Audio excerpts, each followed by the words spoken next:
Well, welcome to the Rokani Media Football. Yesterday night, we all know it that Arsenal went ahead, obviously beat Shakhtar Donetsk by 1-0. By the way, for me, I never really expected the result to go as that, but I'm really very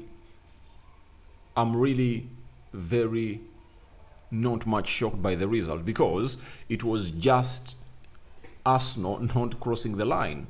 If you look at the first half, my God, Arsenal had close to 3-4 chances. I remember there was a time that Declan Rice went ahead, obviously put in a cutback, and when he put in a cutback, you know what happened? You know, a guy called, I think a defender of Shakhtar Donetsk went ahead, obviously deflect that ball and went to the goalkeeper, but if at all he never deflected it, it would have gone ahead to go straight into the vicinity of Kai Havertz, and Kai Havertz would have gone ahead, obviously put that ball into the back of the net.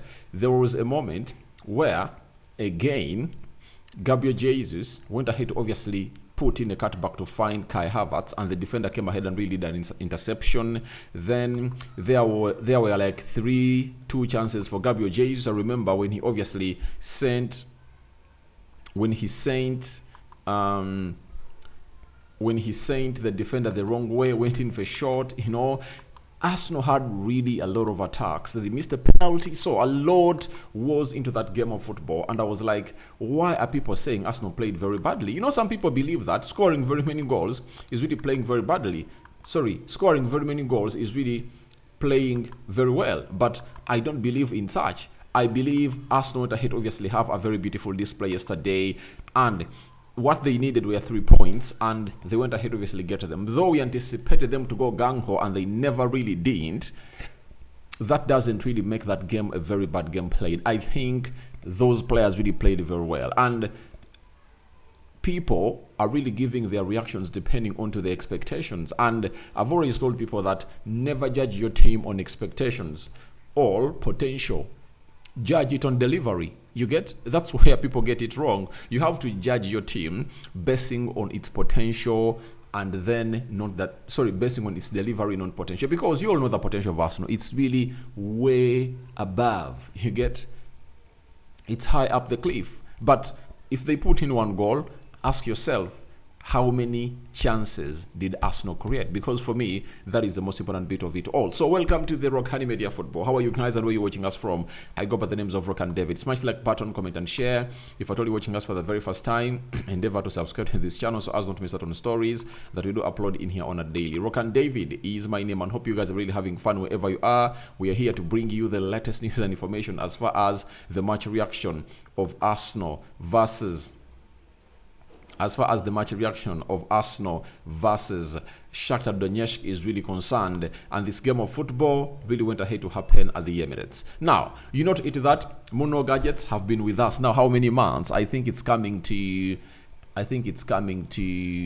is it 4 months, and they're really working with us, and we're really getting strong and better in here onto this beautiful channel of ours. That is Rokani Media Football. So if at all you really need a new phone, you need a brand new laptop, call them on +256 70 99 88 55. Sorry, 070. It's +256 70 99 88 665. It's really into your lower left corner. That's where it is, and that is Mono Gadgets for you. So, at the look of things, we should all come here and we'll acknowledge these gadgets because they are really great. Even if you need a used phone and a used laptop, and these used phones and laptops are not coming from Uganda, they are coming in through from the United Kingdom. So if at all you want to get one, go ahead and obviously put in the required shift all together to see to it that everything really moves on as planned. So call them on the same number if at all you need a used phone and a used laptop from the United Kingdom. So that's Mono Gadgets for you, and that's what they are obviously bringing us. Now let's get into the game. Now, it was Martinelli in the 29th minute that resulted into this team going ahead, obviously score an own goal, you know.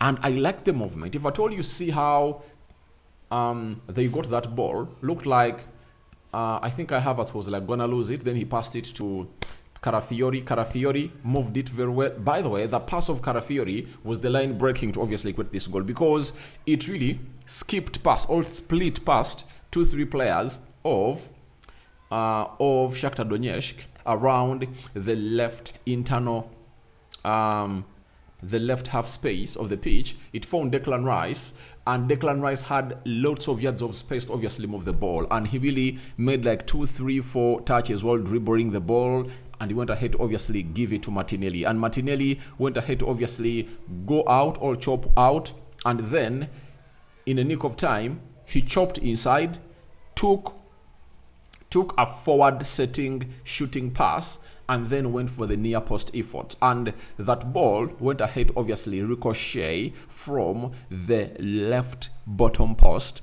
and on its return back to the pitch, it really went ahead to hit the goalkeeper, and it went in the back of the net. That's why the goal was given to the goalkeeper as a no goal. But obviously it was a very well worked out effort by Martinelli, and I told you that Martinelli looks like this season is really gonna get back to the Martinelli that we knew, because he is really very, very, very much on fire. And when he look at the fire that is really spitting, it's really like that of a Dracula, or a Dracula, or a lion, right? Sorry, or a dragon. And guess what? It's really saving Arsenal. You remember, even when Arsenal was playing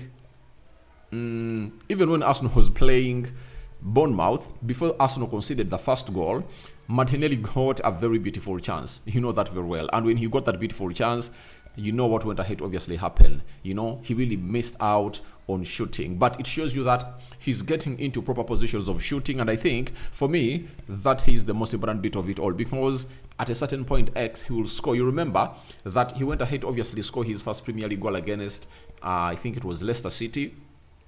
You get, he came on Southampton and scored. He's having 2 goals and 2 assists in the Premier League in 8 games, meaning that he's really trying to get there. In the Champions League, has played 3 games, and his contribution is really undoubted. So I think that as Arsenal looks forward to the game of Liverpool, they'll obviously want to enjoy or feel excited about what Martinelli is really putting on the table. And if you know, Martinelli is really trying his level best to put the best on the table for the club of Arsenal, and I think it's really gonna create lots of threats to the opponents that Arsenal are really gonna be facing. Because when you look at Shakhtar Donetsk, they came in through and they never really had lots of chances, you get, and Arsenal dominated the game. They had the control to the game.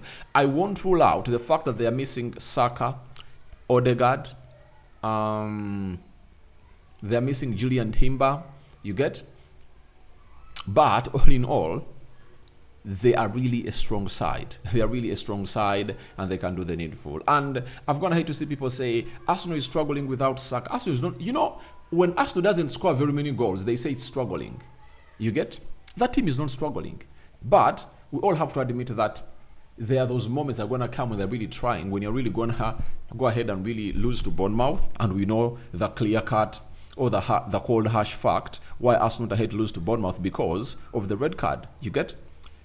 Now, after that, you come to Shakhtar Donetsk and you're like, Arsenal should really annihilate them, and Arsenal doesn't really annihilate them. You get? But the fact is, Arsenal's gonna have to get 3 points in their bag, and they're like, let's work with these ones and really take them home. You get? It's a very good take home for the club of Arsenal, because sometimes we overthink that a team can destroy the other team. But Shakhtar went ahead to do the needful, and all they did was defending very well. And Arsenal even missed a penalty, you know. It was Leandro Trossard that was given a penalty, and he really missed it. And I think he hasn't gone ahead to recover from that pass that he really gave, that back pass he gave to Saliba Slopely, and it resulted into them really getting a red card. And even I saw him yesterday trying to put out a number of blind passes, but I think his mind he's not yet back. That's why he even missed that penalty. But all in all, after they missed that penalty, they went ahead to obviously get a very beautiful chance outside the 18 yards box area. And David Raya came to the rescue of Arsenal and went ahead to obviously get that ball. You know, he punched it out of the dangerous area. You know, that's how things really went ahead to happen into the mix. So that is Arsenal for you, and that's how they've gone ahead to obviously put in the very huge shift in there for you. But Declan Rice played very well. I saw Partey playing very well. Are there worries of Benjamin White that he was really taken off the field of play? But the manager said he never wanted to obviously see his team concede another red card. That's why he took him off. And remember, on Sunday, they are playing Liverpool. And Arsenal now playing again to obviously finish when they are really 11 against 11. Looks like it's really going to be one of the most important bits that Arteta is really going to go, because if it continues to be the trend, each and every time a player gets yellow card, we'll be like, oh my god, I don't want to obviously get a red card, meaning that that player won't risk, I suppose, risking the game. So that's why Arteta takes them off and really puts in the shift for those teams. So I believe they played a very beautiful game, but the score doesn't reflect exactly that went ahead to happen onto the pitch. So for Carafiori, we all know that he really had an injury, and an assessment has to be made. An assessment has to be made, and without Carafiori, it sends you vibes of Zinchenko. And when Zinchenko is really being played as a left back, you know what happened at Anfield. Salah turned him into an avenue. So that is something that Arsenal fans don't want even hear about, that Carafiori is really nowhere to go. So that is Ricardo Carafiori for you. So let's obviously get into the stats of the game and see what Arsenal really had to offer. Arsenal had 13 shots. Shakhtar had 9. 5 shots on target by Arsenal. Shakhtar had only 1 shot on target. That was saved by David Raya. Then 56% ball possession by Arsenal. Shakhtar had 44% ball possession. And by the way, Shakhtar has always gone ahead to be what we call a football possession side. If you've gone ahead to follow them for some time, that's what Shakhtar has gone ahead to be. Shakhtar has gone ahead to be a football possession side. Then 89% passing accuracy. Arsenal had 603 passes completed. Then Shakhtar completed 474 passes. 89% passing accuracy by Arsenal. 87% passing accuracy by Shakhtar. 7 fouls by Arsenal, 10 fouls by Shakhtar Donetsk. 2 yellow cards to Arsenal, 1 yellow card to the side of Shakhtar Donetsk. Then no red cards issued to either sides. 0 offsides for Arsenal and 1 offside for Shakhtar Donetsk.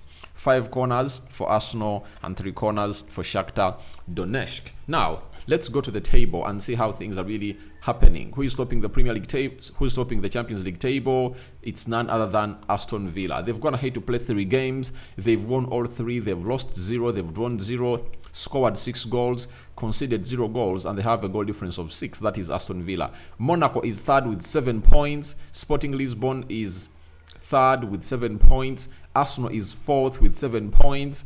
Dortmund is third with 6 points. Brest is sixth with 6 points, and they have a game in hand. Then Benfica is second with 6 points. Benfica is 7th. Leverkusen is obviously 8th. Madrid is third with 6 points. All right. Liverpool is second with Liverpool is 10th with 6 points. Now, when you look at teams that can obviously go ahead of Arsenal, if at all they win today, it's Liverpool, Leverkusen, Benfica, Brest. Those are the teams that can go ahead of Liverpool. You get Man City, provided they score very many goals, because Arsenal has a goal difference of 3, but looks like Arsenal has gone ahead to obviously get their spot into the top of the table. And the top 8 clubs will obviously find themselves in a position of really going direct to the quarterfinals, and then the rest of the clubs will obviously be given what we call a very huge goal into the mix. So that's how things are really panning out for the club of Arsenal, and that's how everything really went down at the Emirates. And I've gone ahead obviously record this video in the morning because I felt like I couldn't obviously record in the night. It was really late, and I was like, let me go morning and obviously upload this video, and you guys will enjoy it. And I think you've gone ahead to enjoy it to the fullest. Not so? So I call upon for your reactions into the comment section below about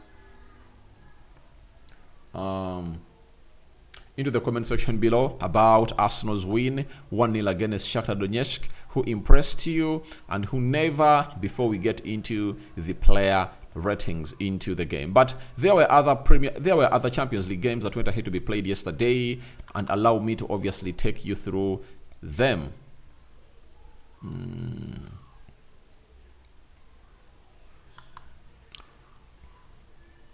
and allow me to take you through them. All I know, Madrid went ahead to beat Dortmund by 5-0, but guess what? It was Dortmund that were 2 goals up. Madrid came from behind. Vinicius Jr. banging himself a hat-trick. Monaco beat Grevna Zevna by 5-1. Milan beat Club Brugge by 3-1. Arsenal beat Shakhtar Donetsk by 1-0.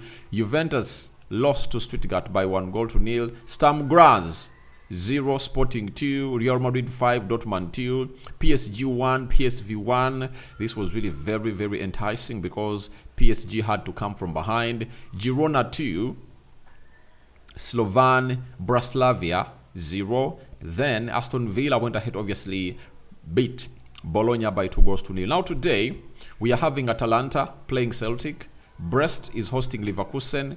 RB Leipzig is hosting Liverpool. Man City is hosting Sparta Praha. Then Barcelona is hosting Bayern Munich. Atletico Madrid is hosting Lille. RB Salzburg is hosting Dynamo Zagreb. Benfica is hosting Feyenoord. And Young Boys is hosting Inter Milan. And after this phase, Champions League football returns on the 5th and 6th of November. So that is it. So thank you very much for watching through. I think I've gone ahead, obviously digest everything to the fullest. We out. Bye bye.